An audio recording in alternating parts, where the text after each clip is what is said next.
Welcome back to Badasses of History.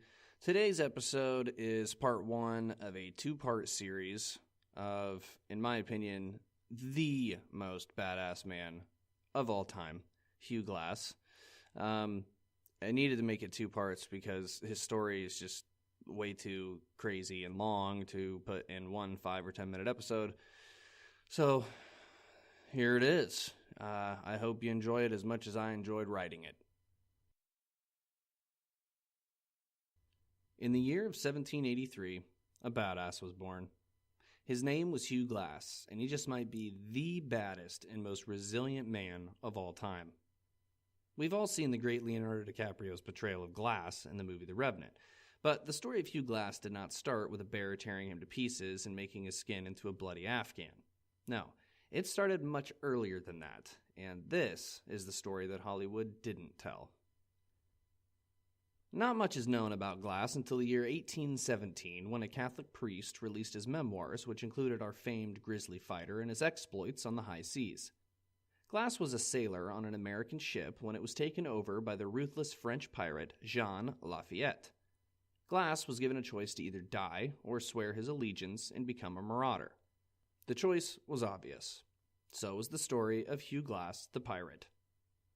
For the next year, our friendly swashbuckler would roam the seas and regularly make camp on a secret island inhabited only by pirates, hookers, and bartenders.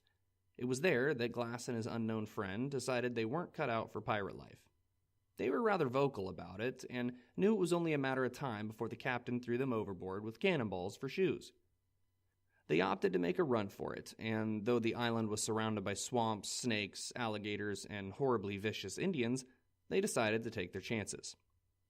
After trekking over 1,000 miles, the dastardly duo found themselves face to face with the violent tribe of the Wolf Pawnees. Unfortunately for our unknown friend, the Pawnees were in need of a sacrifice to satisfy the gods for the upcoming crop. Glass watched in horror as his comrade was burned at the stake and stabbed repeatedly with burning slivers of pine. Moments later, Glass was taken to the chief's hut and stripped naked, preparing to take his first stabbing. What could possibly stop these savages from slowly torturing him to death? Nothing more than a packet of vermilion. Glass reached into his pocket and presented the chief with this rare delicacy. The chief was so moved by his generosity that not only did he spare his life, but he also welcomed him into the family. So is the story of Hugh Glass, the Indian. For the next several years, our red-faced hero learned to hunt, fish, track, fight, and kill. He took an Indian woman as his bride and even went to war with the Pawnee, fighting alongside his new brothers. Glass was more lethal and capable than ever before, and he continued to use these skills throughout his life, especially later on when faced with the aftermath of trying to hug a grizzly bear. Fast forward a few years and Glass makes his way out west. His yearning for adventure never kept him in one place for very long. He runs into a man named William Ashley, who owned a fur trading company and was in need of some good trappers. Glass took the job and in a very short time found himself in Missouri, smack dab in the middle of two prominent Indian tribes known as the Arikara. On June 1st, 1823, Ashley traded guns and ammunition to the Arikara in exchange for horses. They came to an agreement, and later, in the cover of darkness, the treacherous tribe decides to have some target practice. 14 men were killed, and 11 were wounded. Glass was shot in the leg and evacuated downriver.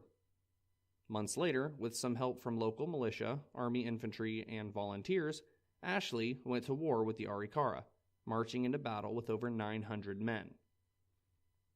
After a day and a half, a ceasefire was made, and the hostile combatants retreated. They would never forget what the fur trappers did, and for the next few decades would kill every single trapper they came into contact with. So is the story of Hugh Glass, the soldier. Weeks later, Ashley decides to get a group of 30 men together and head up to the Grand Canyon in hopes of finding the Crow Indians to trade and learn the area. Instead, the group was attacked by a peaceful tribe known as the Mandan Indians. Not only did Glass survive, but he was included in the only violent conflict the Mandan ever showed to the white man. He truly was a magnet for violence and unlucky circumstances. In late August, Glass, being the hired hunter, was out looking for small game when he encountered a mother grizzly bear with her cubs. Obviously, Glass underwent a severe mauling that was even hard to watch in a Hollywood movie, let alone what it must have been like in real life. Now, the nature of this attack varies. Some say old Glass killed the bear using only his knife. Others say he climbed a tree in terror and was ripped down only to be saved by his men when they heard his death-curdling screams of agony. What we do know was that his wounds were disgusting, horrifying, and painful. He had deep lacerations to his entire body, and his throat had been slit. He reportedly breathed out of both sides of his windpipe. Because of this, the men fashioned an aperture to put inside his throat so that he could breathe better. The next morning, the decision was made to move on, as Indians were nearby and were a constant threat. Seeing as Glass was still alive and kicking, they made a sled, threw Glass on it, and kept on walking. 2 days later, upon realizing their pace had been stunted to a crawl thanks to old Bear Hugger, the men decided they could not continue forward with their Swiss cheese man. Instead, 2 volunteers were asked to come forward to sit and wait for Glass to die, while the rest of the men continued on. The captain saw it as the right Christian thing to do. Well, 2 men did volunteer. Their names were John Fitzgerald and Jim Bridger, and for this courageous act of kindness, they would be awarded an $80 bonus, which is around $2,000 in today's money. Well, the 2 men stuck to their word and stayed behind, for 5 days at least. They figured their job was done. After all, no one expected Glass to stay alive for 5 days anyhow, so it was time for nature to take its course. Again.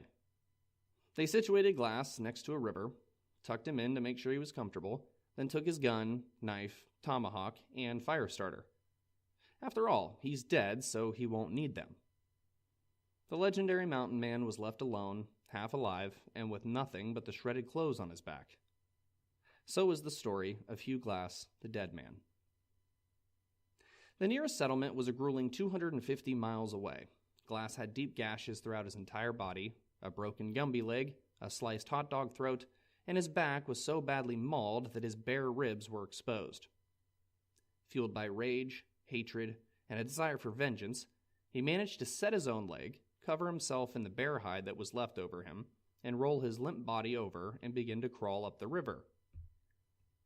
At first, he was only able to crawl a few hundred feet, feeding on insects, snakes, and plants. He would frequently lay on rotting logs to let the maggots feed on the dead flesh hanging from his back. At one point, Glass found a pack of wolves feeding on a buffalo carcass. Under the cover of night, he crawled his way to the carcass and fed on the raw meat and bone marrow. Once he regained some of his strength, Glass managed to get his hands on a boat. Some say he made it himself, others say it was acquired from local Indians.